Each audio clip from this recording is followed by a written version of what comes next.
guys actually part of that event in conjunction with the production? So you're part of it? Yeah, no, we arranged. We found the 8 surviving members of the Hungarian team within about a week after Colin brought me the article. A friend of his from Canada, Barclay Easton, and I were able to locate the 8 surviving members of the Hungarian team, and through some research with the Russian Water Polo Federation, we found the 4 remaining members of the Russian team. So we orchestrated the entire reunion. We flew these men all together. It was one of the key components of the film, was that we put them all in a room with each other. We wanted to know how they felt about each other and see how they, what the reaction was between the 12 members. And it was surpassed anything we could have imagined. It was heartwarming, and they were all very excited to see each other. And the Russians were they were very generous people in the Hungarian. It was I think a very healing moment for these men because they were all just trying to play a game and do it the best they can and represent their country, and they got caught up in this larger game, the larger political game that was happening in the world, and it took away from the glory that they actually should have enjoyed. So putting them together caused this healing process that I believe that the men just walked away from, and it was a bit of a sigh of relief that that they were all very, very similar and going through the same thing. So it was wonderful. You didn't bring up the punch.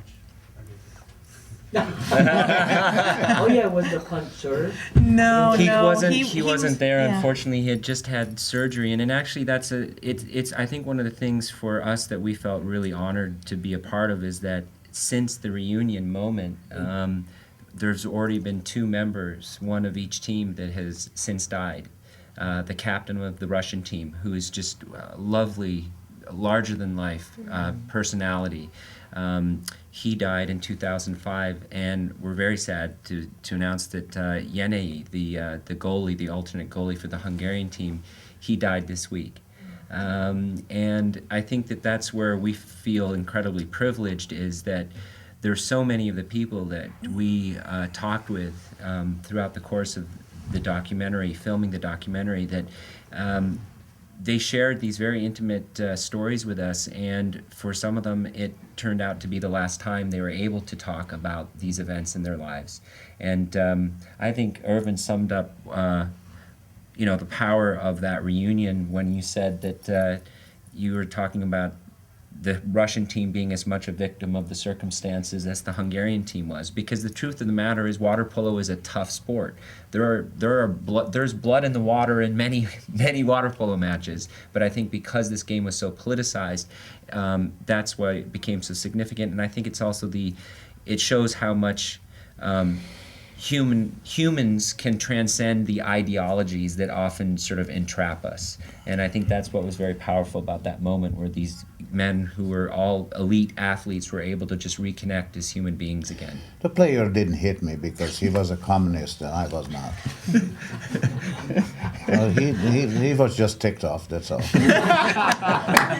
They lost the game, and we won the game, and we let them know the wonderful feeling about that situation.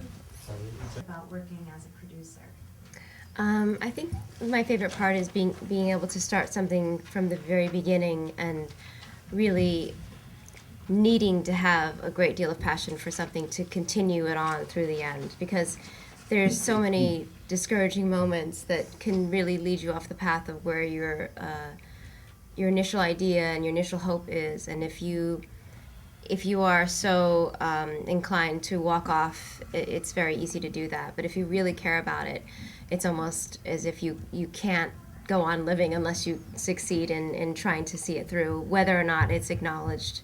It's just a feeling of finishing something that you started and finishing it with the people that you started it with. So it's, for us, this is also a reunion because nobody's living in the garage, sleeping on the couch anymore. So it's kind of a nice bohemian moment for all of us.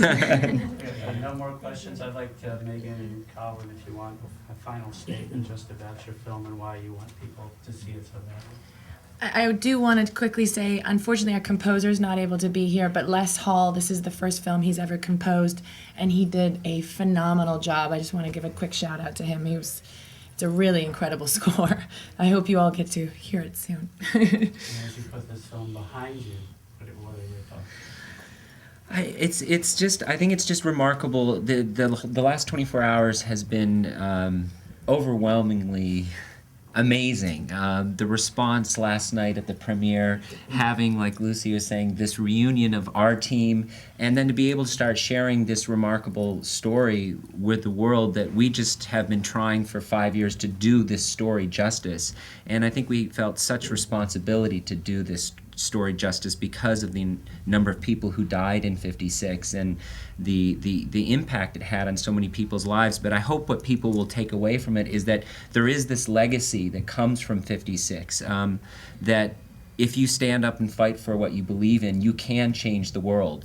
And I think that truly is the legacy from the courage of the Hungarian people in '56 and the athletes in '56. So I think we just hope that it really finds a home in theaters around the globe for its release this fall in September, and that as many people of all generations get to experience this incredible story that these people really live through. This isn't fiction. This is truth. This happened. And as I said, it's the story that they felt should be told. So anyway, thank you so much. Thank you. Thank you.